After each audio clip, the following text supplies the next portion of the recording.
In today's video, I'll show you how you can fix when you upload a story to Instagram and it's really bad quality and not what the quality should be when you record on your phone.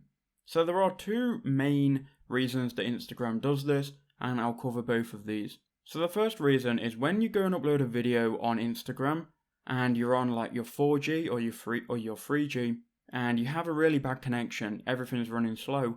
What Instagram's going to do is it's going to reduce the quality of that video to get it uploaded onto Instagram faster.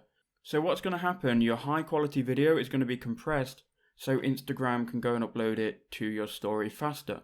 So a workaround here is to save your story and go and upload it later on when you're on Wi-Fi. The other thing you can do, you can go to your profile icon in the bottom right hand corner, then go to your settings in the top right, go to settings, and then you can go to account, and if you scroll down here and you go to mobile data use, just make sure that data saver is turned off. If you've got data saver turned on, it also might mess around with the quality of the video because it's trying to save data. So upload on Wi-Fi and make sure you've got data saver turned off. I hope that video helped you out. Make sure you do leave a like and comment down below.